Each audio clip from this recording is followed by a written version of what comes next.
तो डिस्कस करते हैं कि LR0 पार्शियल टेबल को आप किस तरीके से कंस्ट्रक्ट करेंगे। तो एक क्वेश्चन नोट कीजिए, construct LR0 partial table for the following grammar. और ग्रामर है आपका S arrow double A arrow small A capital A slash B. तो construct LR0 parsing table for the following grammar. तो सबसे फर्स्ट स्टेप है कि आप इस ग्रामर को ऑग्यूमेंट करेंगे। तो इस ग्रामर को ऑग्यूमेंट करने के बाद आपको जो ऑग्यूमेंटेड ग्रामर मिलेगी उसमें आप इस एक्स्ट्रा प्रोडक्शन को और ऐड करेंगे। तो ये गिवन ग्रामर है, ये ग्रामर आपको गिवन है। इस ग्रामर से आप ऑग्यूमेंटेड ग्रामर बनाएंगे और ऑग्यूमेंटेड ग्रामर कंस्ट्रक्ट करने के लिए आप उसमें एक ये एक्स्ट्रा प्रोडक्शन और ऐड कर देंगे। तो आपको ये गिवन ग्रामर के लिए एक ऑग्यूमेंटेड ग्रामर मिल जाएगी, ठीक है ना। तो ये आपका एक ऑग्यूमेंटेड ग्रामर हो जाएगा। तो सबसे पहले आपने एक ऑग्यूमेंटेड ग्रामर यहाँ पर लिया, ठीक है ना। फिर एल्गोरिथम का फर्स्ट स्टेप क्या था? फर्स्ट स्टेप था एल्गोरिथम का कि आप क्लोजर लेंगे इस प्रोडक्शन का, यानी इस प्रोडक्शन का आपको क्लोजर लेना है। तो आप यहां पर CL का मतलब है क्लोजर लेंगे आप इस प्रोडक्शन का। ये आपका स्टार्टिंग स्टेट होगी, ठीक है ना। आप यहां से स्टार्ट करेंगे, यानी क्लोजर लेंगे आप इस एक्स्ट्रा प्रोडक्शंस का। हम आपको बता चुके हैं कि ये प्रोडक्शन हम क्यों यूज करते हैं। ये प्रोडक्शन हम यूज कर रहे हैं सक्सेसफुल कंप्लीशन के लिए, ठीक है ना। तो ये जो आपने जो एक्स्ट्रा प्रोडक्शन स्टार्ट किया है इसका आप क्लोजर ले लीजिए, यहां से आप यहां से आप स्टार्ट करेंगे, ठीक है ना। यानी इस ऑग्यूमेंटेड आइटम का आप क्लोजर निकालेंगे और वहां से आप यहां पर स्टार्ट करेंगे। प्रोडक्शन आपका क्या गिवन है? देखिए आपका फर्स्ट प्रोडक्शन है एस एरो डबल ए। तो ये आपका फर्स्ट प्रोडक्शन है। तो लेट से ये जो रिडक्शन है ये हमारा है R1। ये आपका सेकंड प्रोडक्शन है A arrow small A capital A. ये आपका सेकंड प्रोडक्शन है। तो लेट से आपका ये हो जाएगा R2। और ए एरो स्मॉल बी ये आपका थर्ड प्रोडक्शन है। और इस थर्ड प्रोडक्शन ए एरो स्मॉल बी के लिए लेट से आपका जो रिडक्शन है वो है ये R3। तो आपके गिवन ग्रामर में 3 रिडक्शन होंगे, R1 reduction, R2 reduction and R3 reduction. देखिए ये जो आपने एक्स्ट्रा प्रोडक्शन लिया है ये आपके ग्रामर का पार्ट नहीं है। तो अगर यहाँ पर कोई भी रिडक्शन होता है तो वो रिडक्शन में आपका काउंट नहीं होगा। लेट से आपका अगर कुछ इस टाइप से रिडक्शन होता है तो इस रिडक्शन को हम काउंट नहीं करेंगे, क्योंकि ये आपके ग्रामर का पार्ट ही नहीं है। ये तो आपने सक्सेसफुल कंप्लीशन के लिए यूज किया हुआ है। तो इसको हम रिडक्शन को नहीं मानेंगे, क्योंकि ये आपका ग्रामर का पार्ट ही नहीं है। तो यहां पर केवल 3 रिडक्शन होंगे। ये फर्स्ट रिडक्शन होगा, ये सेकंड रिडक्शन होगा और ये आपका थर्ड रिडक्शन हो जाएगा। और ये जो रिडक्शन होगा ये आपका ग्रामर का चूंकि पार्ट नहीं है, केवल आप इसको यूज कर रहे हैं फॉर सक्सेसफुल कंप्लीशन के लिए। तो आपने ऑग्यूमेंटेड ग्रामर लिखा और फिर आप क्लोजर लेकर के इस तरीके से यहाँ पर स्टार्ट करेंगे। देखिए इसके क्लोजर में आप इस आइटम को ऐड करेंगे। आपने ऐड किया, फिर देखिए एस एरो ए है तो आपको लेना पड़ेगा यहाँ पर एस एरो डॉट ए से भी आपको प्रोडक्शन मिल रहा है। देखिए ए से भी आपको प्रोडक्शन मिल रहा है तो फिर आप ए के लिए लिखेंगे तो आपका हो जाएगा A arrow dot small A capital A slash dot B. तो ये आपको मिल जाएगी, ठीक है ना। तो क्लोजर लेने पर आपको ये मिल जाएगा। लेट से ये जो स्टेट है ये आपका I0 स्टेट है, यानी आपका 0th स्टेट है, स्टार्टिंग स्टेट है ये आपका, ठीक है ना।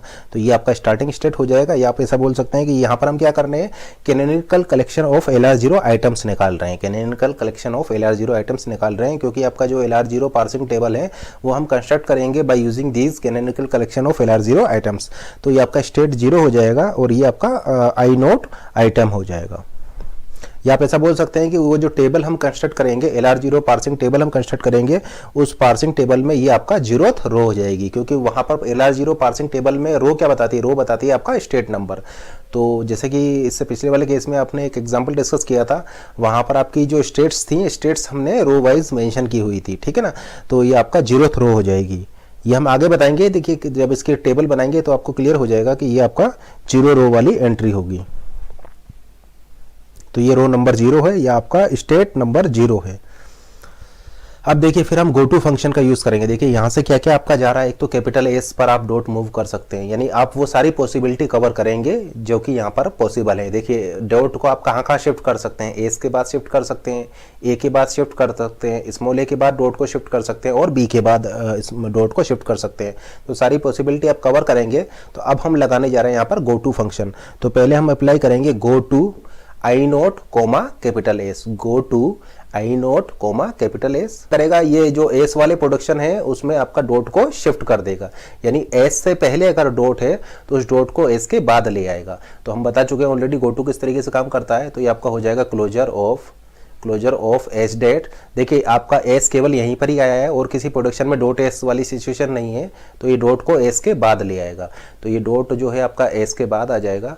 अब देखिए इसका क्लोजर क्या हो जाएगा, इसका क्लोजर हो जाएगा आपका H dash arrow S dot. तो ये आपका सेकंड स्टेट आपको मिल गई, ठीक है ना। तो ये सेकंड स्टेट मिल गई, ये आपको एक और आइटम मिल गया, ये आइटम हो जाएगा आपका I1 आइटम, ठीक है ना। या उस टेबल में ये आपकी फर्स्ट रो हो जाएगी। तो ये आपकी, आप जैसा कि देख पा रहे हैं, ये आपकी फर्स्ट रो हो जाएगी उस टेबल में।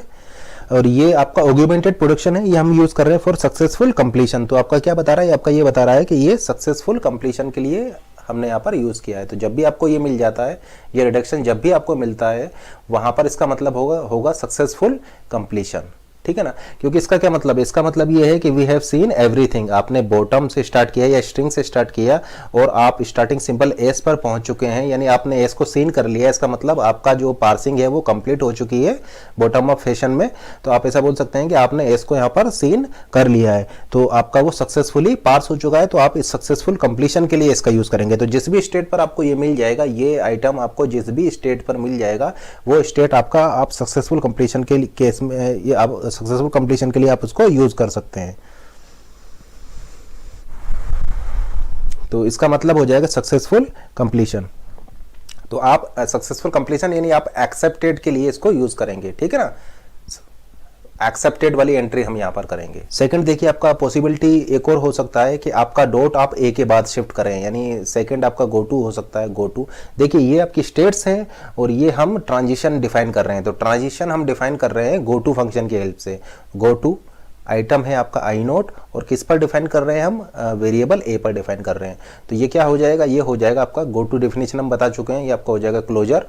देखिए यहाँ पर ए कहाँ पर आया है, डॉट ए कहाँ पर आया है, डॉट ए केवल यहाँ पर आया है, यानी आप ऐसा बोल सकते हैं कि ए के बाद ये डॉट को शिफ्ट कर देगा। देखिए ए से पहले डॉट कहाँ पर आया है, ए से पहले डॉट केवल इस प्रोडक्शन में आया है, यानी ये क्या करेगा, ए के इस डॉट को ए के बाद शिफ्ट कर देगा। तो देखिए ए के बाद इसने शिफ्ट कर दिया इस डॉट को, ठीक है ना। यानी आप अगर ए से पहले आपका डॉट आया होगा तो गोटू क्या करेगा, उस डॉट को ए के बाद ले आएगा। तो ये देखिए ए के बाद आपका डॉट आ चुका है। अब देखिए इसका क्लोजर क्या हो जाएगा, इसके क्लोजर में सबसे पहले आप इसको ऐड करेंगे, इसी आइटम को ऐड करेंगे। इस आइटम को आपने यहाँ पर ऐड किया, यानी फर्स्ट हो जाएगा एस एरो ए डॉट ए। अब देखिए ए वाले प्रोडक्शंस भी यहाँ पर आपके इंक्लूड होंगे, तो ए वाला प्रोडक्शन आप इंक्लूड कीजिए, A arrow dot small A capital A slash dot B. तो आपको ये मिल जाएगा। तो ये आपकी नेक्स्ट स्टेट हो जाएगी, ठीक है ना। तो इस तरीके से आप ये गो टू फंक्शन यूज करेंगे तो आपको ये थर्ड स्टेट मिल जाएगी। तो आपका ये थर्ड स्टेट हो गई I2, या बोल सकते हैं कि आपका थर्ड कैनोनिकल आइटम मिल जाएगा आपको। अब स्मॉल ए के लिए देखिए, स्मॉल ए के लिए आप इसको यूज करेंगे। स्मॉल ए के लिए फिर से आपने गो टू फंक्शन यूज किया, तो लेट से गो टू को हम शॉर्ट में लिख रहे हैं GT, go to I note comma small A. तो ये क्या करेगा, ये आपका हो जाएगा क्लोजर, यानी जिसमें भी आपका अगर ए से पहले, स्मॉल ए से पहले डॉट होगा तो उसको डॉट को शिफ्ट कर देगा स्मॉल ए के बाद। तो ये आपका हो जाएगा ए एरो स्मॉल ए के बाद देखिए इसने डॉट को शिफ्ट कर दिया, इसका क्लोजर। तो देखिए इसका क्लोजर क्या हो जाएगा, इसका क्लोजर आपका हो जाएगा ए एरो, इसके क्लोजर में आप इस आइटम को इंक्लूड करेंगे। तो ये आपने इसके क्लोजर में इस आइटम को इंक्लूड किया। अब देखिए डॉट ए से पहले डॉट है, या डॉट के बाद आपका अब देखिए डॉट के बाद आपका वेरिएबल ए है, तो आप इसके प्रोडक्शन को भी यहाँ पर इंक्लूड कर लेंगे।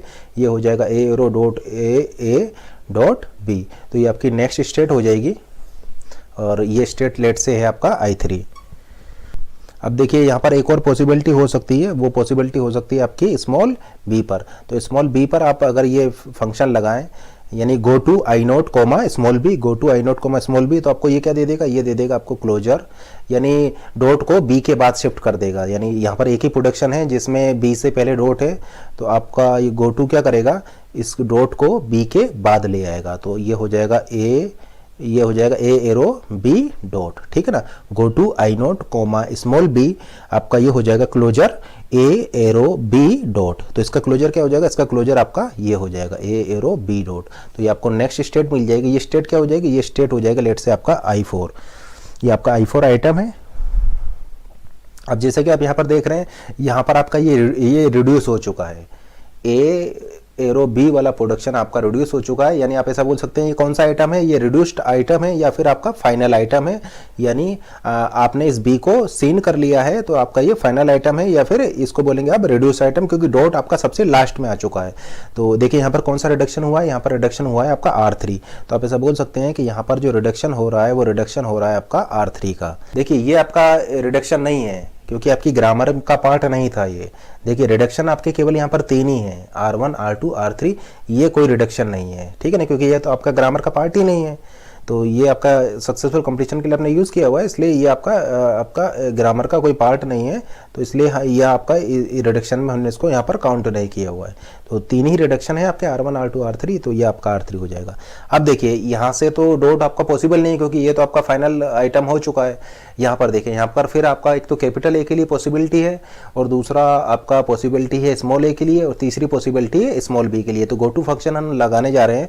पहले गो टू फंक्शन लगाएंगे हम कैपिटल ए पर, फिर गो टू फंक्शन लगाएंगे स्मॉल ए पर, फिर गो टू फंक्शन लगाएंगे हम स्मॉल बी पर। तो लेट से आप गो टू फंक्शन लगा रहे हैं कैपिटल ए पर, तो कैपिटल ए पर आप जब गो टू फंक्शन लगाएंगे तो ये आपका हो जाएगा क्लोजर, और आपका जो है डॉट वो ए के बाद आ जाएगा। यानी ए से पहले अगर डॉट है तो वो ए के बाद आ जाएगा। तो देखिए ए के बाद डॉट आ जाएगा, तो ये आपका हो जाएगा ए डॉट। अब देखिए इसका क्लोजर लेंगे तो आपको क्या मिल जाएगा, इसका क्लोजर लेंगे तो आपको मिल जाएगा एस एरो डॉट ए। तो देखिए ये भी आपका रिड्यूस हो चुका है, ये भी आपका फाइनल आइटम है। ये स्टेट हो जाएगा, देखिए ये I4 थी, ये स्टेट हो जाएगा आपका I5। और यहाँ पर कौन सा रिडक्शन हुआ है, यहाँ पर रिडक्शन हुआ है आपका R1, यानी यहाँ पर आपका R1 रिडक्शन हुआ है। कवर करते हैं स्मॉल ए वाली, यानी स्मॉल ए पर अगर आप गो टू लगाएंगे तो ये आपका हो जाएगा गो टू। स्मॉल ए पर अगर आप गो टू लगाएंगे तो ये आपका हो जाएगा closure of A arrow small A dot A, यानी आपको यही मिल जाएगा। अगर आप स्मॉल ए पर गो टू लगाएंगे तो आपको यही मिल जाएगा, closure of A arrow small A dot A, यानी स्मॉल ए के लिए आपका यहाँ पर आ जाएगा ये, ठीक है ना। और अगर आप स्मॉल बी के लिए गो टू लगाएंगे तो आपका ये हो जाएगा closure of A arrow B dot, यानी आपको ये मिल जाएगा। यानी स्मॉल बी के लिए आप यहाँ पर मूव कर जाएंगे। तो आप क्या देख रहे हैं, इस तरीके से आप ये डीएफए को कंस्ट्रक्ट करते जा रहे हैं। ये आपका एक डीएफए कंस्ट्रक्ट हो रहा है, स्टेट्स हैं और ये आपके ट्रांजिशन है। तो स्टेट I3 पर अगर आप यहाँ पर देखिए गो टू फंक्शन किस पर लगा सकते हैं, कैपिटल ए पर लगा सकते हैं, स्मॉल ए पर लगा सकते हैं और स्मॉल बी पर लगा सकते हैं। तो अगर आप यहाँ पर कैपिटल ए पर गो टू फंक्शन लगाते हैं, यानी go to I3 comma capital A, go to I3 comma capital A आपका लगाएंगे, तो यहाँ पर आप गो टू लगाएंगे कैपिटल ए के लिए, तो आपका हो जाएगा go to I3 comma capital A is equal to closure of A arrow small A capital A dot, ठीक है ना। तो कैपिटल ए के लिए देखिए आपका मूव किस तरीके से डिफाइन होगा। ये कैपिटल ए के लिए मूव है, तो गो टू फंक्शन लगाने पर आपको मिलेगा closure of A arrow small A capital A dot, और इसका क्लोजर क्या हो जाएगा, इसका क्लोजर हो जाएगा A arrow small A capital A dot. तो ये आपका एक स्टेट हो जाएगा। ये आपका मान लीजिए आपका हो गया I6, ये I6 आइटम है। जैसे कि आप देख रहे हैं ये भी आपका रिड्यूस हो चुका है, A arrow small A capital A dot, ये भी आपका रिड्यूस हो चुका है। ये कौन सा रिडक्शन है, ये आपका सेकंड रिडक्शन है। तो लेट से आपका ये R2 है, यहाँ पर आपका सेकंड रिडक्शन हो रहा है, इस स्टेट पर आपका सेकंड रिडक्शन हो रहा है। कि अगर हम बात करें तो स्मॉल ए पर अगर आप यहाँ पर लगाएंगे तो आपका हो जाएगा go to I3 comma small A, go to I3 comma small A, और वो आपको दे देगा closure A arrow small A dot A, यानी स्मॉल ए के लिए आपका क्या हो जाएगा, स्मॉल ए के लिए आपका यहाँ पर सेल्फ लूप हो जाएगा। तो देखिए स्मॉल ए के लिए आपको यही मिल जाएगा। तो आप ऐसा बोल सकते हैं कि स्मॉल ए के लिए आपका ये सेल्फ लूप हो जाएगा। अब स्मॉल बी की अगर हम बात करें तो यहाँ पर आपका हो जाएगा go to I3 comma small B is equal to, ये आपका हो जाएगा closure of A arrow B dot. तो स्मॉल बी के लिए आपका आप इस स्टेट पर मूव कर जाएंगे। तो ये आपका स्मॉल बी के लिए ट्रांजिशन हो जाएगा। तो आप देख रहे हैं कि ये वाली स्टेट भी आपका कंप्लीट हो चुका है, ये आपका ऑलरेडी कंप्लीटेड है। I4 भी आपका कंप्लीट है। I5 की बात करें तो I5 भी आपका ऑलरेडी कंप्लीट है, और I6 की बात करें तो I6 भी आपका ऑलरेडी कंप्लीट है। यहाँ पर भी आपका गो टू फंक्शन आप नहीं लगा सकते हैं। तो जैसे कि आप देख रहे हैं इस गिवन ग्रामर के लिए आपने ये DFA इस तरीके से क्रिएट किया। और इस DFA में कितनी स्टेट्स हैं, इस DFA में टोटल आपकी 7 स्टेट हैं, 0 to 6। और आपके रिडक्शंस हुए हैं, इस वाली स्टेट पर आपका R3 रिडक्शन हुआ है, इस वाली स्टेट पर आपका R1 रिडक्शन हुआ है और उस वाली स्टेट पर आपका R2 रिडक्शन हुआ है। ये क्या कंस्ट्रक्ट किया आपने, एक ये इस तरीके से DFA कंस्ट्रक्ट किया है। आपने क्लोजर और गोटू का यूज़ करते हुए इस तरीके से आपने canonical collection of LR0 items यहाँ पर बनाए हैं, ठीक है ना। तो ये हो जाएंगे canonical collection of LR0 items. अब इसके लिए हम कंस्ट्रक्ट करने जा रहे हैं LR0 पार्सिंग टेबल। तो देखिए हमने आपको ऑलरेडी बता चुके हैं कि यहाँ पर दो पार्ट होंगे, फर्स्ट पार्ट होगा आपका एक्शन पार्ट और सेकंड पार्ट हो, यहाँ पर आपको ऑलरेडी बता चुके हैं कि दो पार्ट होंगे, फर्स्ट पार्ट हो जाएगा आपका एक्शन पार्ट और सेकंड पार्ट हो जाएगा आपका गो टू पार्ट।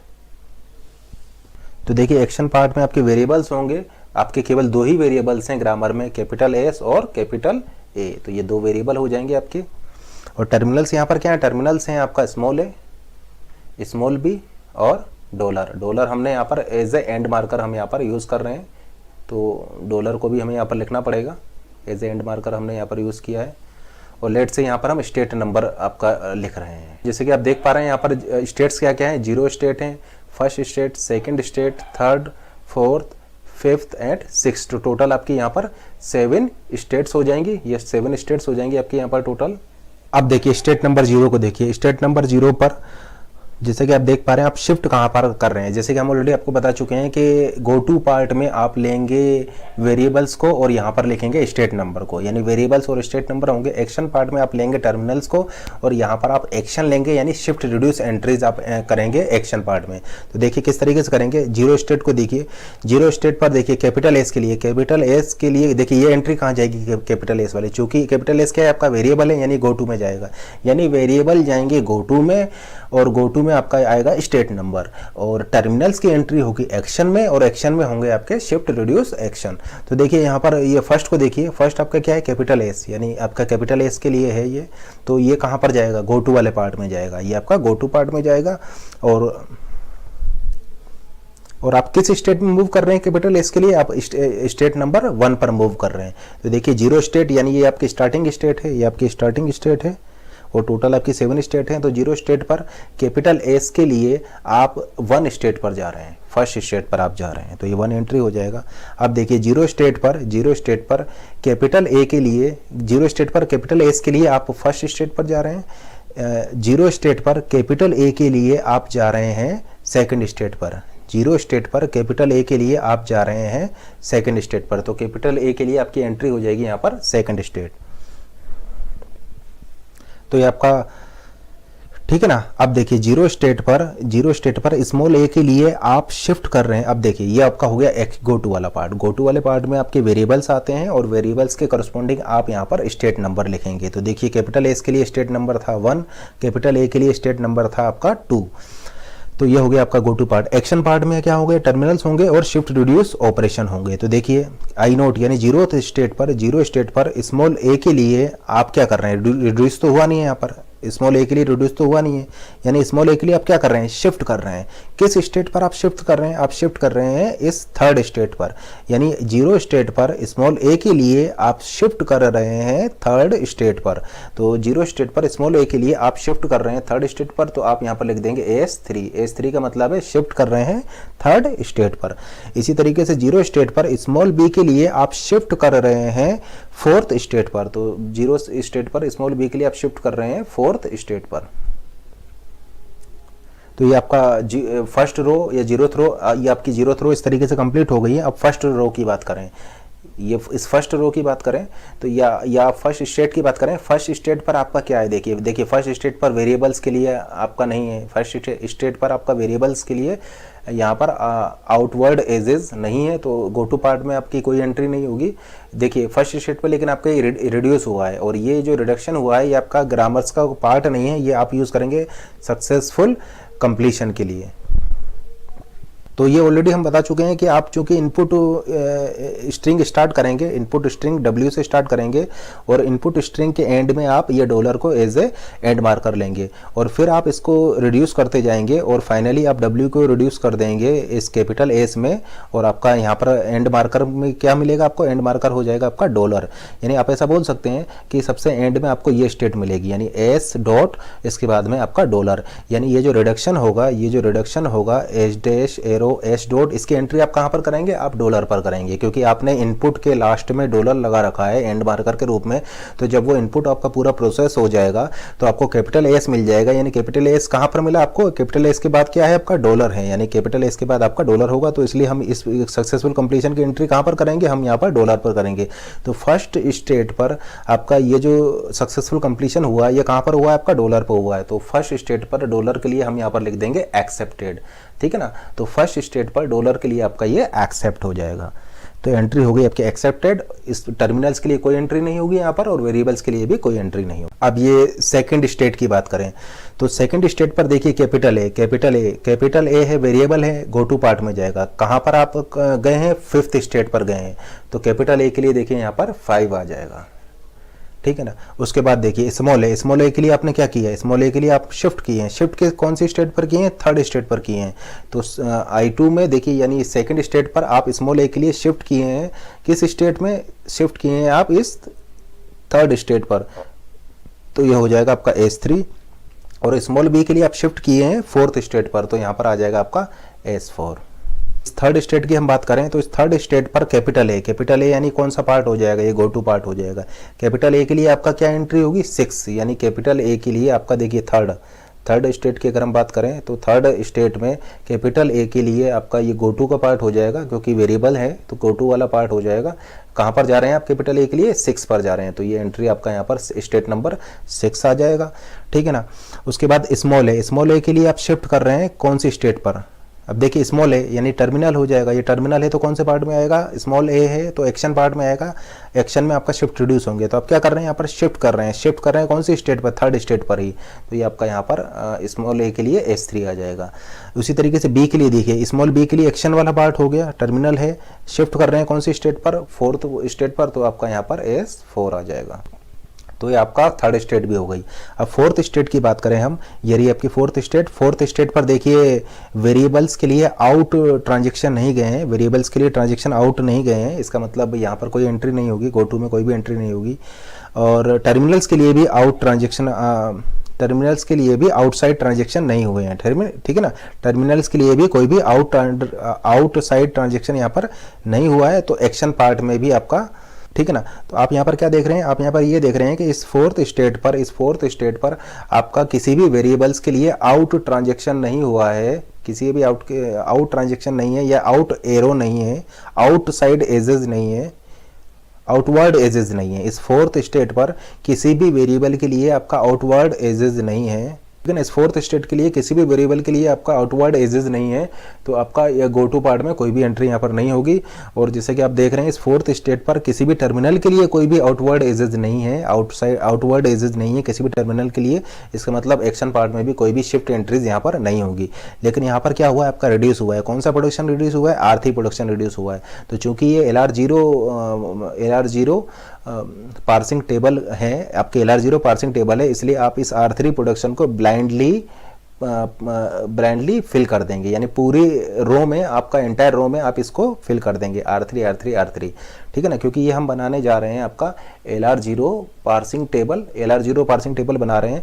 तो ये 0 सिंबल्स को लुक करके आपका रिड्यूस का डिसीजन लेगा, या आप ऐसा बोल सकते हैं कि रिडक्शन के डिसीजन में आपका एक भी लुकेट सिंबल्स को आप यहाँ पर इंक्लूड नहीं कर रहे हैं, ठीक है ना। यानी without looking any symbol you are just reducing this production, ठीक है ना। आप इस रिडक्शन को अप्लाई कर रहे हैं, you are applying this reduction, ठीक है ना। Without seeing anything you are just applying this reduction. आप R3 रिडक्शन का अप्लाई कर रहे हैं, किसी भी टर्मिनल्स को आप यहाँ पर लुक नहीं कर रहे हैं। तो इसीलिए इसको बोला गया है LR0, क्योंकि यहाँ पर 0 आपका लुकआउट सिंबल है। तो आप ऐसा बोल सकते हैं कि आप ब्लाइंडली इसको R3 से फिल कर देंगे। अब फिफ्थ स्टेट की बात करें, देखिए फिफ्थ स्टेट पर अगेन आपका रिडक्शन हुआ है। अगेन आप ऐसा बोल सकते हैं कोई भी आउटवर्ड एजेस नहीं है किसी भी वेरिएबल के लिए, तो गो टू पार्ट में आप कोई एंट्री नहीं होगी। किसी भी टर्मिनल्स के लिए कोई भी आउटवर्ड एजेस नहीं है, तो एक्शन पार्ट में कोई भी शिफ्ट एंट्रीज यहाँ पर नहीं होगी। लेकिन देखिए यहाँ पर ये रिड्यूस हुआ है। कौन सा प्रोडक्शन रिड्यूस हुआ है, ये आपका फर्स्ट प्रोडक्शन रिड्यूस हुआ है, यानी R1 का रिडक्शन हुआ है। और आप इसको कंस्ट्रक्ट कर रहे हैं LR0 पार्सिंग टेबल को, यानी आप एंटायर रो में इसकी एंट्री कर देंगे। तो एंटायर रो में हमने इसकी एंट्री कर दी R1, यानी आप लुक अहेड सिंबल को लुक नहीं कर रहे हैं। Without looking any look ahead symbol, you are just entering this reduction in entire row. ठीक है ना। तो आपने ब्लाइंडली इसकी एंट्री इस पूरे रो में कर दी। अब 6 स्टेट की बात करें तो 6 स्टेट पर भी आपका गो टू पार्ट में कोई एंट्री नहीं होगी, एक्शन पार्ट में भी कोई 6 स्टेट की बात करें तो 6 स्टेट के लिए गो टू पार्ट में भी कोई एंट्री नहीं होगी, एक्शन पार्ट में भी कोई शिफ्ट ऑपरेशन परफॉर्म नहीं हुआ है, लेकिन आपका यहाँ पर रिड्यूस ऑपरेशन परफॉर्म हुआ है। और कौन सा रिडक्शन हुआ है आपका, यहाँ पर R2 रिडक्शन यूज हुआ है। तो ब्लाइंडली आप एंटायर रो में इस R2 की एंट्री यहाँ पर कर देंगे। तो ये आपका टेबल बन जाएगा LR0 पार्सिंग टेबल। तो ये आपका टेबल है LR0 पार्सिंग टेबल, क्योंकि आपने कंस्ट्रक्शन में जिसके कंस्ट्रक्शन में आपने यूज़ किया है canonical collection of LR0 items. LR0 items का यूज़ करके आपने इस तरीके से LR0 पार्सिंग टेबल का कंस्ट्रक्ट किया है। आप यहाँ पर एक चीज़ नोट कीजिए कि आपकी जो रिड्यूस एंट्रीज हैं उसको आपने एंटायर रो में फिल किया हुआ है, क्योंकि LR0 यानी आप यहाँ पर किसी भी सिंबल को लुक नहीं करेंगे इन रिड्यूस एंट्रीज को परफॉर्म करने में, यानी without looking any look ahead symbol you are just reducing. अब देखिए ये जो गिवन ग्रामर थी, ये जो गिवन ग्रामर है, ये given grammar is a LR0 grammar. Given grammar is a LR0 grammar because there is no SR और RR कॉन्फ्लिक्ट। यहाँ पर कोई भी आपका SR या RR कॉन्फ्लिक्ट नहीं है। तो शिफ्ट रिड्यूस या रिड्यूस कॉन्फ्लिक्ट नहीं है। जैसे कि आप देख पा रहे हैं इस टेबल में आपका देखिए गो टू पार्ट तो आपका कॉन्फ्लिक्ट में कभी भी पार्टिसिपेट नहीं करेगा। कॉन्फ्लिक्ट आपके आएंगे केवल एक्शन पार्ट में, क्योंकि शिफ्ट और रिड्यूस एंट्रीज आपका केवल एक्शन पार्ट में ही होगी। तो गो टू पार्ट आपका कभी भी कॉन्फ्लिक्ट में पार्टिसिपेट नहीं करेगा। कॉन्फ्लिक्ट आपका आएगा एक्शन पार्ट से, क्योंकि एक्शन पार्ट में ही आपका शिफ्ट रिड्यूस ऑपरेशन होंगे। और जैसा कि आप देख पा रहे हैं यहाँ पर कोई भी ऐसा सेल नहीं है जिसमें कि 2 रिडक्शन हुए हों या शिफ्ट और रिड्यूस दोनों एक साथ हुए हों। तो आप जैसे कि देख पा रहे हैं यहाँ पर कोई भी SR कॉन्फ्लिक्ट या कोई भी RR कॉन्फ्लिक्ट नहीं है। तो आप ऐसा बोल सकते हैं कि ये जो given grammar is a LR0 grammar. तो above grammar is a LR0 grammar because there is no SR और RR conflict। फिर हमने आपको एक चीज़ और डिस्कस की थी कि कभी भी आपका शिफ्ट कॉन्फ्लिक्ट नहीं आ सकता, एस कॉन्फ्लिक्ट कभी नहीं आ सकता, शिफ्ट कॉन्फ्लिक्ट नहीं आ सकता। ऐसा इसलिए है क्योंकि आप यहाँ पर क्या कंस्ट्रक्ट करने जा रहे हैं, आप यहाँ पर DFA कंस्ट्रक्ट करने जा रहे हैं। और अभी हमने आपको बताया है कि जो आपके कॉन्फ्लिक्ट्स जो आते हैं वो एक्शन पार्ट की वजह से आएंगे। गो टू पार्ट कभी भी आपका कॉन्फ्लिक्ट्स में पार्टिसिपेट नहीं करेगा। और एक्शन पार्ट में क्या होते हैं, आपके टर्मिनल्स होते हैं, यानी ऐसा सिचुएशन कभी नहीं आएगी कि एक स्टेट पर आप हैं और उस स्टेट पर एक ही टर्मिनल के लिए आपके 2 गो टू हों, या एक ही टर्मिनल के लिए आपके पास मोर देन 1 ट्रांजेक्शन हो, क्योंकि ये आपका क्या है, DFA है। तो DFA में हम ऑलरेडी आपको बता चुके हैं, ये DFA आपका डिटर्मिनिस्टिक फाइनाइट ऑटोमेटा होता है। तो एक स्टेट पर एक इनपुट सिंबल के लिए केवल एक ही ट्रांजिशन होगा, अदरवाइज ये फिर क्या हो जाएगा, ये आपका NFA हो जाएगा। यानी ये शिफ्ट आपका नहीं हो सकता। यानी लेट से आप ये फर्स्ट स्टेट पर हैं और आप ये सेकंड स्टेट पर जा रहे हैं और ये थर्ड स्टेट पर जा रहे हैं, तो स्मॉल ए के लिए क्या हो जाएगा, स्मॉल ए के लिए शिफ्ट 2 हो गया और स्मॉल ए के लिए शिफ्ट 3 हो गया। यानी S2 S3 यानी शिफ्ट कॉन्फ्लिक्ट कभी भी यहाँ पर नहीं आएगा, क्योंकि आपका यहाँ पर DFA बनेगा। यानी ये जो नॉन डिटर्मिनिस्टिक टाइप का जो बिहेवियर है ये NFA में आपका होगा, लेकिन DFA में ये अलाउड नहीं है। तो ऐसा सिचुएशन यहाँ पर कभी भी नहीं आएगी, ठीक है ना। तो आप ऐसा बोल सकते हैं कि शिफ्ट कॉन्फ्लिक्ट आपका यहाँ पर कभी भी पॉसिबल नहीं होगा, क्योंकि आप यहाँ पर DFA ले रहे हैं। तो ये जो SS वाली पॉसिबिलिटी है ये आपका कभी भी पॉसिबल नहीं है। तो कॉन्फ्लिक्ट आपके केवल 2 ही हो सकते हैं, या तो SR कॉन्फ्लिक्ट या RR conflict, shift reduce conflict या RR कॉन्फ्लिक्ट। SR का मतलब है कि आपको ये जज नहीं कर पाएंगे कि आपको शिफ्ट करना है या रिड्यूस करना है। शिफ्ट का मतलब है पुश, रिड्यूस का मतलब है पॉप, यानी आपको पुश करना है या पॉप करना है, इसमें कन्फ्यूजन हो। और रिड्यूस का मतलब है आपका 2 रिडक्शन है, आप कौन सा रिडक्शन यहाँ पर अप्लाई करेंगे, ठीक है ना। तो या तो कॉन्फ्लिक्ट SR होगा या RR होगा, SS कॉन्फ्लिक्ट नहीं हो सकता, क्योंकि आप DFA बना रहे हैं। तो ये DFA में आपका इस टाइप की पॉसिबिलिटी पॉसिबल नहीं है। और LR0 के केस में आप ये जो रिडक्शन को जो यहाँ पर लिखेंगे, रिडक्शन को जो आप राइट करेंगे वो ब्लाइंडली एंटायर रो में करेंगे। तो LR0 के केस में ये रिडक्शन ब्लाइंडली एंटायर रो में आप यहाँ पर फिल करेंगे। तो देखिए कॉन्फ्लिक्ट यहाँ पर कैसे आ सकते हैं। तो कॉन्फ्लिक्ट कैसे आ सकते हैं कि लेट से आपका ये 5th स्टेट है, 5th स्टेट में स्मॉल ए, स्मॉल बी और डॉलर। लेट से आपका जो ये 5th स्टेट है, ये सिचुएशन यहाँ पर नहीं है, लेकिन मान लीजिए कि आपका ये 5th स्टेट होती और 5th स्टेट पर आपके ये 2 प्रोडक्शन रिड्यूस हो रहे होते हैं। लेट से आपका ये R1 भी रिड्यूस हो रहा होता, यानी एस एरो ए भी आपका रिड्यूस हो रहा होता और लेट से आपका R2 भी रिड्यूस हो रहा होता, यानी S arrow small A capital ए भी रिड्यूस हो रहा होता। तो आप ऐसा बोल सकते थे कि ये फिफ्थ स्टेट पर आपके दो रिडक्शन हुए, R1 रिडक्शन और R2 रिडक्शन। तो ब्लाइंडली आप R1 को फिल कर देंगे, ब्लाइंडली आप यहाँ पर एंटायर रो में R2 को फिल कर देंगे, क्योंकि आप यूज़ कर रहे हैं यहाँ पर कैनोनिक, आप यहाँ पर कंस्ट्रक्ट कर रहे हैं LR0 पार्सिंग टेबल को। तो आप ये रिडक्शन की एंट्रीज आप ब्लाइंडली एंटायर रो में फिल कर देंगे। तो आप क्या देख रहे हैं यहाँ पर, ये रिड्यूस कॉन्फ्लिक्ट आ चुका है, यानी RR कॉन्फ्लिक्ट आपका यहाँ पर आ चुका है। तो ये कॉन्फ्लिक्ट आपका इस तरीके से आ सकता है, अगर एक ही स्टेट पर दो आइटम, आपके दो फाइनल आइटम होते हैं, एक ही स्टेट पर अगर आपके दो प्रोडक्शन रिड्यूस हो रहे हैं, या एक ही स्टेट पर अगर आपके दो फाइनल आइटम है, तो फिर आपका वहाँ पर RR कॉन्फ्लिक्ट आ जाएगा और इस तरीके से वो कॉन्फ्लिक्ट हो सकता था, लेकिन ये सिचुएशन यहाँ पर नहीं है। ये आपका क्या हो जाएगा, ये आपका रिड्यूस कॉन्फ्लिक्ट हो जाएगा। तो रिड्यूस कॉन्फ्लिक्ट को आप कैसे पहचानेंगे, रिड्यूस कॉन्फ्लिक्ट को आप ऐसे पहचानेंगे कि अगर किसी भी स्टेट पर अगर मोर देन वन आपके फाइनल आइटम है, या more than one reduced item है, या मोर देन वन रिड्यूस हो रहे हैं किसी भी सिंगल स्टेट पर, तो वहाँ पर आपका RR कॉन्फ्लिक्ट आ जाएगा, ठीक है ना। तो अगर किसी भी स्टेट पर अगर आपका मोर देन वन रिडक्शन हो रहे हैं, तो वहाँ पर आपका डेफिनेटली RR कॉन्फ्लिक्ट आ जाएगा। तो ऐसा यहाँ पर पॉसिबल नहीं है कि आपके पास यहाँ पर ऐसी कोई भी स्टेट नहीं है जहाँ पर कि मोर देन वन रिडक्शन एक ही स्टेट पर हुए हों। इसका मतलब आपका यहाँ पर कोई भी RR कॉन्फ्लिक्ट नहीं होगा। ये शिफ्ट रिड्यूस कॉन्फ्लिक्ट कैसे आ सकता है, लेट से आपका ये थर्ड स्टेट है, ये लेट से आपका थर्ड स्टेट है, और थर्ड स्टेट पर स्मॉल ए, स्मॉल बी और डॉलर। ये स्मॉल ए के लिए आपका S3 हुआ है, और स्मॉल बी के लेट से आपका ये S4 हुआ है, और लेट से यहाँ पर एक R1 रिडक्शन और हो जाता है, R1 रिडक्शन और हो जाता है।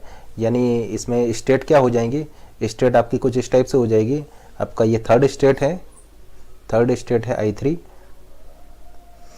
स्मॉल ए के लिए आपने शिफ्ट किया है, स्मॉल ए के लिए आपने शिफ्ट किया है इसी स्टेट पर, स्मॉल बी के लिए आपने शिफ्ट किया है फोर्थ स्टेट पर, स्मॉल बी के लिए आपने शिफ्ट किया है इस फोर्थ स्टेट पर, और आपका इस वाली स्टेट पर R1 प्रोडक्शन भी रिड्यूस हुआ है। R1 प्रोडक्शन है आपका एस एरो लेट से AA। अगर कुछ इस टाइप का आपका सिचुएशन होती है तो फिर वहाँ पर आपका SR कॉन्फ्लिक्ट आ जाता है, क्योंकि आप यहाँ पर LR0 पार्सिंग टेबल कंस्ट्रक्ट कर रहे हैं। तो ये रिडक्शन की एंट्रीज आप ब्लाइंडली एंटायर रो में कर देंगे। तो R1 आपने एंटायर रो में कर दिया, और यहाँ पर दो शिफ्ट एंट्रीज होंगी, स्मॉल ए और स्मॉल बी के लिए आपने ये शिफ्ट एंट्रीज किए। तो आप जैसे कि देख पा रहे हैं यहाँ पर दो SR कॉन्फ्लिक्ट आ गए। फर्स्ट SR कॉन्फ्लिक्ट होगा S3R1, और सेकेंड S3R1 आपका फर्स्ट SR कॉन्फ्लिक्ट है, सेकंड SR कॉन्फ्लिक्ट हो जाएगा आपका S4R1। यानी SR कॉन्फ्लिक्ट को आप कैसे पहचानेंगे, SR कॉन्फ्लिक्ट को आप ऐसे पहचानेंगे कि अगर किसी भी स्टेट पर कोई फाइनल आइटम है, और फिर उस सेम स्टेट पर अगर किसी टर्मिनल के लिए आपका आउट ट्रांजेक्शन जा रहा है, किसी टर्मिनल के लिए आउट एरो जा रहा है, तो वहाँ पर आपका SR कॉन्फ्लिक्ट आ जाएगा। जैसे देखिए स्मॉल ए टर्मिनल के लिए आउट एरो जा रहा है स्मॉल ए के लिए, तो ये आपका रिड्यूस हुआ है, ये आपका शिफ्ट हुआ है SR कॉन्फ्लिक्ट। देखिए स्मॉल बी टर्मिनल के लिए आपका आउट ट्रांजेक्शन जा रहा है, तो इसी तरीके से आप ऐसा बोल सकते हैं, यहाँ पर रिड्यूस हुआ है, यहाँ पर शिफ्ट हुआ है SR कॉन्फ्लिक्ट। तो कैसे पहचानेंगे कि एक ऐसी स्टेट जिस पर कि आपका एक रिडक्शन हुआ है, आइटम का रिडक्शन हुआ है, और उसी स्टेट पर लेट से आपका आउट एरो जा रहा है टर्मिनल्स के लिए, तो वहाँ पर डेफिनेटली आपका SR कॉन्फ्लिक्ट आ जाएगा। तो यहाँ पर दो SR कॉन्फ्लिक्ट हैं। तो ये ध्यान रखिएगा कि जब भी अगर आपकी टेबल में या इस डायग्राम में कोई भी SR या RR कॉन्फ्लिक्ट आता है, तो वो ग्रामर आपका LR0 नहीं होगी, ठीक है ना। यानी canonical collection of LR0 items में या LR0 आपका जो पार्सिंग टेबल कंस्ट्रक्शन में किसी भी सेल में अगर आपको रिड्यूस या शिफ्ट रिड्यूस कॉन्फ्लिक्ट या RR या SR कॉन्फ्लिक्ट अगर आपको मिलता है, तो वो गिवन ग्रामर आपका LR0 नहीं होगी। अब जैसे कि आप देख पा रहे हैं इस टेबल में या इस डायग्राम में कहीं पर भी आपका SR या RR कॉन्फ्लिक्ट नहीं है, तो आप ऐसा बोल सकते हैं कि the given grammar is LR0 grammar. जब भी अगर आपका RR या SR कॉन्फ्लिक्ट प्रेजेंट होगा, तो वो ग्रामर आपका LR0 नहीं होगी। तो यहाँ पर कोई भी SR या RR कॉन्फ्लिक्ट प्रेजेंट नहीं है, तो आप ऐसा बोल सकते हैं कोई कॉन्फ्लिक्ट नहीं है, तो ये ग्रामर आपका LR0 है। इनएडुकेट स्टेट, इनएडुकेट स्टेट क्या होती है, इनएडुकेट स्टेट होती है number of state on which conflicts occur, यानी वो स्टेट्स जहां पर कि आपकी कॉन्फ्लिक्ट्स अकर हो रहा है, उन स्टेट्स को हम बोलेंगे इनएडुकेट स्टेट। जैसे कि देखिए स्टेट नंबर 3 पर लेट से अगर आपका SR कॉन्फ्लिक्ट हो रहा होता, तो ये स्टेट नंबर 3 जो है या थर्ड स्टेट आपका इनएडुकेट स्टेट हो जाती है, ठीक है ना। तो आप ऐसा बोल सकते हैं कि यानी वो सारे स्टेट्स जहाँ पर अगर आपके कॉन्फ्लिक्ट आ रहे हैं उन स्टेट्स को हम बोलेंगे इनएडुकेट स्टेट। तो इनएडुकेट स्टेट का मतलब है वो स्टेट जहाँ पर कि आपको या तो एसआर कॉन्फ्लिक्ट मिले या आरआर कॉन्फ्लिक्ट मिले, ठीक है ना। तो यहाँ पर नंबर ऑफ इनएडुकेट स्टेट कितनी है, यहाँ पर 0 नंबर ऑफ इनएडुकेट स्टेट है, यहाँ पर 0 होंगी इनएडुकेट स्टेट, यानी एक भी स्टेट ऐसी नहीं है जहाँ पर कि आपका आरआर या एसआर कॉन्फ्लिक्ट आ रहा हो। तो इनएडुकेट स्टेट का मतलब है वो स्टेट्स जहां पर कि आपका कॉन्फ्लिक्ट अकर हो रहा है। कॉन्फ्लिक्ट से मेरा मतलब है एसआर या आरआर कॉन्फ्लिक्ट। तो अगर आपके इसमें अगर एक भी इनएडुकेट स्टेट होगी, इसका मतलब वो स्टेट जहां पर कि कॉन्फ्लिक्ट आ रहा है, तो वो ग्रामर आपका LR 0 नहीं होगी। तो आपका यहाँ पर 0 नंबर ऑफ इनएडुकेट स्टेट होंगी। तो देखिए ये कॉन्फ्लिक्ट निकालने के लिए आप जरूरी नहीं है कि इस टेबल को बनाएं, ठीक है ना। आप इस टेबल को बिना बनाए भी डायरेक्टली इस डायग्राम से भी कॉन्फ्लिक्ट निकाल सकते हैं। दो टाइप के कॉन्फ्लिक्ट होते हैं, या तो एसआर कॉन्फ्लिक्ट होगा या आरआर कॉन्फ्लिक्ट होगा। तो इन कॉन्फ्लिक्ट में आप एक चीज़ नोट कीजिए कि एसआर कॉन्फ्लिक्ट होगा या आरआर कॉन्फ्लिक्ट होगा, यानी जब भी कॉन्फ्लिक्ट होगा वहाँ पर एक आर प्रेजेंट होगा, मिनिमम 1 आर प्रेजेंट होगा, तभी वो स्टेट आपका कॉन्फ्लिक्ट में पार्टिसिपेट करेगी, ठीक है ना। क्योंकि शिफ्ट कॉन्फ्लिक्ट तो यहाँ पर हो नहीं सकता, या तो कॉन्फ्लिक्ट एसआर होगा या आरआर होगा। तो इन दोनों में आप क्या चीज़ नोट कर रहे हैं कि एक आर प्रेजेंट है, यानी आपको कॉन्फ्लिक्ट चेक करने के लिए एक ऐसी स्टेट फाइंड आउट करनी है जहाँ पर कि कोई आइटम फाइनल आइटम प्रेजेंट हो या आपका कोई प्रोडक्शन रिड्यूस हुआ हो, ठीक है ना। यानी आप अगर इनएडुकेट स्टेट के लिए चेक कर रहे हैं या आप कॉन्फ्लिक्ट्स के लिए चेक कर रहे हैं, तो आप एक ऐसी स्टेट फाइंड आउट करेंगे जहां पर कि आपका एक फाइनल आइटम या रिड्यूस्ड आइटम प्रेजेंट हो, या आप बोल सकते हैं कि एक ऐसी स्टेट आपको फाइंड आउट करनी है जहां पर कि आपका रिडक्शन परफॉर्म हुआ हो, और फिर उस स्टेट पर आप चेक कर सकते हैं कि क्या कोई एक और ऐसा प्रोडक्शन है जो कि आपका रिड्यूस हुआ हो, या फिर आप उस, ठीक है ना। और फिर उस स्टेट पर आप चेक कर सकते हैं क्या कोई और भी ऐसा प्रोडक्शन है जो रिड्यूस हुआ है, या फिर कोई ऐसा और भी ऐसा कोई आइटम है जो कि आपका फाइनल आइटम हो, ठीक है ना। यानी मोर देन फाइनल आइटम के लिए आप उस स्टेट पर चेक कर सकते हैं। अगर कोई भी यानी अगर उस पर केवल एक ही आइटम आपका रिड्यूस हुआ है, तो आप ऐसा बोल सकते हैं कि वहाँ पर आरआर कॉन्फ्लिक्ट तो आपका नहीं होगा। और शिफ्ट कॉन्फ्लिक्ट के लिए आप वहाँ पर चेक कर लेंगे टर्मिनल्स के लिए। तो अगर किसी टर्मिनल्स पर अगर आपका आउट एजेस होंगी, ठीक है ना, आउट एरो होंगे किसी भी टर्मिनल्स के लिए, तो फिर वहाँ पर एसआर कॉन्फ्लिक्ट आ जाएगा। यानी इन कॉन्फ्लिक्ट्स के लिए आपका 1 आर प्रेजेंट होगा, तो फर्स्ट आर आपका नेसेसरी है। एसआर और आरआर के लिए भी 1 आर आपका होना चाहिए, यानी एक ऐसी स्टेट आपको फाइंड आउट करनी है जहाँ पर कि रिडक्शन हुआ हो, और फिर उस रिडक्शन वाली स्टेट पर आप ये चेक करेंगे क्या कोई और भी ऐसा फाइनल आइटम है जो इसी स्टेट पर रिड्यूस हुआ हो। अगर ऐसा कोई फाइनल आइटम नहीं है, ऐसा कोई यानी उस स्टेट पर आप चेक करेंगे क्या ऐसा कोई और आइटम है जो कि इस स्टेट पर रिड्यूस हुआ हो, ठीक है ना। यानी आरआर के लिए चेक करेंगे, या शिफ्ट के लिए एसआर के लिए आप ये चेक करेंगे कि क्या कोई ऐसा आउट एजेस हैं जो टर्मिनल पर हुआ हो। यानी टर्मिनल्स पर अगर कोई आउट एजेस होंगी तो फिर वो एसआर कॉन्फ्लिक्ट आ जाएंगी। वेरिएबल्स के लिए आप आउट एजेस यहाँ पर चेक नहीं करेंगे। लेट से ये अगर आपका सिचुएशन इस टाइप से होती है, लेट से ये आपका वेरिएबल सी के लिए, या लेट से आपका वेरिएबल एस के लिए आपका ये जा रहा होता I4 स्टेट पर, ठीक है ना। तो फिर यहाँ पर आपका एसआर कॉन्फ्लिक्ट नहीं होता। देखिए ये आइटम तो आपका रिड्यूस हुआ है, लेकिन ये एसआर कॉन्फ्लिक्ट नहीं है, क्योंकि ये आपका आउट एजेस गई हैं इस वेरिएबल के लिए, और ये वेरिएबल वाली एंट्री होती है आपकी गो टू में। यानी ये शिफ्ट हुआ ही नहीं है। शिफ्ट कहाँ पर होगा? शिफ्ट होता है टर्मिनल्स पर, रिड्यूस भी होगा टर्मिनल्स पर। यानी ये अगर आपका वेरिएबल्स के लिए अगर आपका कोई भी आउटसाइड एजेस जा रही हैं तो आपका गो टू पार्ट में जाएगा, और आपका कॉन्फ्लिक्ट आपका राइज होता है एक्शन पार्ट की वजह से। यानी यहाँ पर कोई भी शिफ्ट रिड्यूस कॉन्फ्लिक्ट नहीं है। या लेट से अगर आपका ट्रांजिशन होता है कैपिटल ए के लिए, फिर भी यहाँ पर कोई भी आपका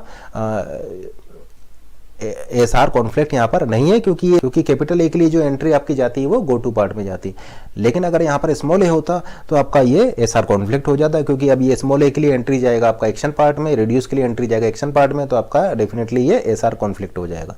क्योंकि स्मॉल ए के लिए तो आप इस शिफ्ट को लिखेंगे और इस रिडक्शन को आप ब्लाइंडली एंटायर रो में फिल करेंगे, तो डेफिनेटली आपका वहाँ पर एसआर कॉन्फ्लिक्ट आ जाएगा। या लेट से यहाँ पर एक और प्रोडक्शन आपका रिड्यूस हुआ होता ए से रो डॉट बी, तो आपका ये आरआर कॉन्फ्लिक्ट हो जाता, ठीक है ना। तो इस तरीके से आप एसआर या आरआर कॉन्फ्लिक्ट को आप यहाँ पर चेक कर सकते हैं। ठीक है ना। तो वेरिएबल्स के लिए हम चेक नहीं करेंगे, क्योंकि वेरिएबल्स के लिए तो आपका वो जो है वो गो टू वाले पार्ट में चला जाएगा, और ये कॉन्फ्लिक्ट आएंगे केवल आपके एक्शन पार्ट की वजह से। अब देखिए ये जो ग्रामर है, ये ग्रामर आपका LR0 ग्रामर है। ये जो ग्रामर है ये ग्रामर आपका LR0 ग्रामर है। तो ये हम ऑलरेडी बता चुके हैं कि अगर एक ग्रामर LR0 है तो डेफिनेटली वो ग्रामर आपका SLR1 भी होगी, ठीक है ना। और वो ग्रामर आपका LR1 भी होगी, और वो ग्रामर आपका CLR1 भी होगी, और CLR1 को आप क्या बोल सकते हैं, LR1 भी होगी। तो हम ऐसा बोल सकते हैं कि चूंकि ये ग्रामर आपका LR0 है तो ये ग्रामर आपका SLR1 भी होगी, LLR1 भी होगी, CLR1 भी होगी, LR1 भी होगी। इस चीज़ को हम ऑलरेडी डिस्कस कर चुके हैं। और देखिए ये ग्रामर आपका LL1 भी है, क्योंकि देखिए यहाँ पर देखिए ये आपका जाएगा, ये वाला प्रोडक्शन जाएगा LL1। जब इसकी LL1 टेबल बनाएंगे, LL1 पार्सिंग टेबल बनाएंगे, ये प्रोडक्शन जाएगा स्मॉल a पर, ये प्रोडक्शन जाएगा स्मॉल b पर, तो ये ग्रामर आपका LL1 ग्रामर भी है, ठीक है ना। तो आप जैसा कि देख पा रहे हैं ये गिवन ग्रामर आपका LL1 भी है, LR0 भी है, SLR1 भी है, LLR1 भी है, CLR1 भी है, LR1 भी है। क्योंकि अगर एक ग्रामर LR0 है तो वो SLR1 भी होगी, LLR1 भी होगी, CLR1 भी होगी और LR1 भी होगी। और LL1 के लिए आप इनका फर्स्ट कैलकुलेट करके देखिए, तो इसका फर्स्ट हो जाएगा स्मॉल a, इसका फर्स्ट हो जाएगा स्मॉल b, यानी ये स्मॉल a पर एंट्री होगा, ये स्मॉल b पर एंट्री होगा, यानी मल्टीपल एंट्रीज आपको नहीं मिलेंगे LL1 पार्सिंग टेबल में, तो ये ग्रामर आपका LL1 भी होगी। अब फिर हमने आपको एक और चीज़ बताया था कि SLR1 में क्या होता है। SLR1 में आप लुक अहेड सिंबल को कंसीडर करते हैं, क्योंकि SLR1 में अगर आपका कोई भी प्रोडक्शन रिड्यूस हुआ है, लेट से अल्फा एरो बीटा डॉट, ये प्रोडक्शन आपका रिड्यूस हुआ है, तो इस रिडक्शन की एंट्री, लेट से ये रिडक्शन है आपका RJ, तो इस RJ रिडक्शन की एंट्री आप करेंगे सिर्फ और सिर्फ फॉलो ऑफ एल्फा में, ठीक है ना। तो SLR1 में चूंकि आप इसमें फॉलो ऑफ एल्फा में केवल इसकी एंट्री कर रहे हैं, तो आप ऐसा बोल सकते हैं कि यहाँ पर आप ये लुक अहेड सिंबल को कंसीडर करेंगे इस रिडक्शन प्रोसेस में। आप कितने लुक अहेड सिंबल को आप कर रहे हैं, यहाँ पर केवल एक लुक अहेड सिंबल के बेसिस पर आप डिसाइड कर रहे हैं कि आपको वो रिडक्शन अप्लाई करना है या नहीं करना है, ठीक है ना। तो ठीक है ना। तो ये हो जाएगा इसलिए SLR1, क्योंकि यहाँ पर लुक अहेड सिंबल हो जाएगा आपका 1, यानी 1 सिंबल को लुक करके आप ये डिसाइड करेंगे कि आपको ये रिडक्शन अप्लाई करना है या नहीं करना है। और वो सिंबल क्या होगा, वो सिंबल आपको मिलेगा फॉलो ऑफ एल्फा से। तो अगर वो सिंबल फॉलो ऑफ एल्फा में होगा तो आप इस रिडक्शन को अप्लाई करेंगे, और अगर वो सिंबल या वो टर्मिनल फॉलो ऑफ एल्फा में अगर नहीं है तो आप इस रिडक्शन को अप्लाई नहीं करेंगे। यानी ये रिडक्शन आपका अप्लाई होगा केवल और केवल फॉलो ऑफ एल्फा जो टर्मिनल देगा उन टर्मिनल्स पर, ठीक है ना। तो जैसे कि आप देख पा रहे हैं एस एरो डबल ए वाला जो रिडक्शन है, यानी अगर हम इसके फिर हमने आपको ये भी बताया है कि SLR1 पार्सिंग टेबल और LR0 पार्सिंग टेबल, ये दोनों ही LR0 पार्सिंग टेबल और SLR1 पार्सिंग टेबल, ये दोनों ही पार्सिंग टेबल आप क्रिएट करेंगे by using canonical collection of LR0 items. यानी LR0 items, canonical collection of LR0 items का यूज करके ही आप LR0 पार्सिंग टेबल और SLR1 पार्सिंग टेबल का कंस्ट्रक्शन करेंगे। डिफरेंस केवल यहाँ पर इतना सा है कि LR0 के केस में आप ब्लाइंडली रिड्यूस एंट्रीज को फिल करेंगे, जबकि SLR1 में आप रिड्यूस एंट्रीज को फिल करेंगे फॉलो ऑफ एल्फा की हेल्प से, क्योंकि यहाँ पर लुक अहेड सिंबल 0 है, 0 होने की वजह से आप ब्लाइंडली फिल कर रहे हैं। और यहाँ पर जो कि 1 लुक अहेड सिंबल है, तो 1 होने की वजह से आप फॉलो ऑफ एल्फा कैलकुलेट कर रहे हैं, और फिर केवल रिडक्शन उन्हीं प्रोसेस में रिडक्शन आप केवल उन्हीं पर ही कर रहे हैं अगर वो टर्मिनल आपका फॉलो ऑफ एल्फा में प्रेजेंट होगा। तो अब हम इसके लिए क्रिएट कर रहे हैं SLR1 पार्सिंग टेबल। तो ये canonical collection of LR0 items है, और हम क्रिएट करने जा रहे हैं SLR1 parsing table for the given grammar. तो यहाँ पर अंतर क्या आएगा, अंतर आएगा केवल रिड्यूस एंट्रीज में। गो टू पार्ट सेम रहेगा, एक्शन पार्ट में शिफ्ट एंट्रीज सेम रहेंगी, केवल चेंजेस होंगी रिड्यूस एंट्रीज में। तो देखिए फर्स्ट देखिए एस एरो डबल ए में आप इस R1 की एंट्री करेंगे फॉलो ऑफ एस में। तो फॉलो ऑफ एस क्या है, यहाँ पर फॉलो ऑफ एस आपका हो जाएगा $, ठीक है ना। यानी आप इस R1 की एंट्री करेंगे केवल और केवल $, में, क्योंकि फॉलो ऑफ एस हो जाएगा आपका $, तो आप R1 की एंट्री करेंगे केवल और केवल इस वाले पोर्शन में, $, में, ठीक है ना। उसी तरीके से देखिए A arrow small A capital A, यानी R2 प्रोडक्शन की एंट्री करेंगे आप फॉलो ऑफ ए में। फॉलो ऑफ ए क्या हो जाएगा, फॉलो ऑफ ए हो जाएगा फर्स्ट ऑफ ए हो जाएगा स्मॉल बी, और फॉलो ऑफ ए हो जाएगा फॉलो ऑफ एस, यानी $, भी आपका यहाँ पर आ जाएगा। यानी फॉलो ऑफ ए आपका हो चुका है स्मॉल बी और $, यानी R2 की एंट्री आप करेंगे स्मॉल बी और $, में। इसी तरीके से ए एरो बी ए एरो स्मॉल बी की एंट्री आप करेंगे फॉलो ऑफ ए में, और फॉलो ऑफ ए है आपका स्मॉल बी और डॉलर, यानी आप इस R3 की एंट्री करेंगे स्मॉल ए स्मॉल बी और डॉलर में। तो आपका ये बन जाएगा SLR1 के लिए पार्सिंग टेबल। तो ये SLR1 के लिए आपका पार्सिंग टेबल है। तो आप क्या देख रहे हैं कि इस SLR1 पार्सिंग टेबल में आपका नंबर ऑफ रिड्यूस एंट्रीज आपका कम हो गई है, या आप ऐसा बोल सकते हैं कि ब्लैंक सेल्स आपके इंक्रीज हो गए हैं। अब चूंकि ब्लैंक सेल्स आपके इंक्रीज हो गए तो आपका यहाँ पर एरर डिटेक्टिंग कैपेबिलिटी आपका इंक्रीज हो जाएगा और इसकी पावर इंक्रीज हो जाएगी, क्योंकि अब ये मोर नंबर ऑफ ग्रामर्स को एक्सेप्ट कर सकता है। क्योंकि ऐसा क्यों हमने बोला है कि मोर नंबर ऑफ ग्रामर्स को एक्सेप्ट कर सकता है, इसलिए हमने बोला है कि हो सकता है कि पहले कोई कॉन्फ्लिक्ट रहा हो और इन रिड्यूस एंट्रीज के कम करने की वजह से वो कॉन्फ्लिक्ट अब रिजॉल्व हो जाए। जैसे कि लेट से ये जो 5th स्टेट है, इस 5th स्टेट में आपका पहले क्या था, पहले आपका थ्रू आउट रिड्यूस एंट्री थी R1 R1 R1, ठीक है ना, ए बी और डॉलर, और लेट से इस 5th स्टेट पर एक और रिडक्शन हुआ होता R2 R2 R2, तो यहाँ पर आपका RR कॉन्फ्लिक्ट होता, इस 5th स्टेट पर RR कॉन्फ्लिक्ट होता क्योंकि 2 आइटम्स आपके रिड्यूस हो रहे हैं। लेकिन लेट से आपने ये R1 जो है, R1 के लिए आपने फॉलो ऑफ एल्फा कैलकुलेट किया, और वो लेट से आपका आता है स्मॉल बी। तो स्मॉल बी पर आप इसकी एंट्री करेंगे, और इस R2 प्रोडक्शन के लिए फिर से आपने फॉलो ऑफ एल्फा कैलकुलेट किया, और वो लेट से आपका आता है स्मॉल ए। तो आप R2 की एंट्री कहाँ पर करेंगे, केवल स्मॉल ए पर करेंगे। तो जैसे कि आप देख पा रहे हैं कि अब यहाँ पर कोई भी RR कॉन्फ्लिक्ट नहीं है। पहले आपका RR कॉन्फ्लिक्ट था, अब वो RR कॉन्फ्लिक्ट रिजॉल्व हो चुका है, क्योंकि आप रिडक्शन की एंट्री कर रहे हैं केवल फॉलो ऑफ एल्फा में। तो अब आपका RR कॉन्फ्लिक्ट SLR1 में आपका रिजॉल्व हो चुका है। तो इसलिए हमने आपको बोला था कि SLR1 में आपके नंबर ऑफ कॉन्फ्लिक्ट्स डिक्रीज करेंगे, कम हो जाएंगे कॉन्फ्लिक्ट्स आपके। तो अब चूंकि कॉन्फ्लिक्ट्स आपके कम हो रहे हैं, तो कॉन्फ्लिक्ट कम होने की वजह से आपका ये इसकी पावर इंक्रीज हो जाएगी। और देखिए शिफ्ट रिड्यूस कॉन्फ्लिक्ट किस तरीके से यहाँ पर रिजॉल्व हो सकता है कि लेट से आपका ये 5th स्टेट है, 5th स्टेट पर आपका लेट से ये R1 आपका एंट्री है थ्रू आउट, LR0 में आपका एंट्री होगी ब्लाइंडली R1, और लेट से स्मॉल बी के लिए आपका ये शिफ्ट हुआ है लेट से S6 पर। तो जैसे कि आप देख पा रहे हैं यहाँ पर आपका एक SR कॉन्फ्लिक्ट हो जाएगा, LR0 में आपका एक SR कॉन्फ्लिक्ट हो जाएगा। लेकिन लेट से आपका आप SLR1 की अगर बात करें तो SLR1 में इस R1 की एंट्री आप करेंगे फॉलो ऑफ एल्फा पर, और लेट से फॉलो ऑफ एल्फा यहाँ पर है स्मॉल है, यानी R1 की एंट्री आप करेंगे केवल और केवल स्मॉल ए पर। तो जैसे कि आप देख पा रहे हैं कि LR0 में आपका SR कॉन्फ्लिक्ट था, लेकिन SLR1 में आपका कोई भी यहाँ पर SR कॉन्फ्लिक्ट नहीं है, यानी SR कॉन्फ्लिक्ट अब आपका SLR1 में रिजॉल्व हो गया है। तो जैसे कि आप देख पा रहे हैं कि रिड्यूस एंट्रीज को कम करने पर आपके SR और RR कॉन्फ्लिक्ट्स मिनिमाइज होंगे, तो इसीलिए इसकी पावर भी इंक्रीज हो जाएगा। और LR0 पार्सिंग टेबल में और SLR1 पार्सिंग टेबल में केवल आपका अंतर आएगा रिड्यूस एंट्रीज में। LR0 के केस में आप ब्लाइंडली फिल कर देंगे एंटायर रो में रिड्यूस एंट्रीज को, और SLR1 के केस में आप ये रिडक्शन करेंगे फॉलो ऑफ एल्फा में, यानी वो उन टर्मिनल्स में आप करेंगे जो आपके फॉलो ऑफ एल्फा में आएंगे।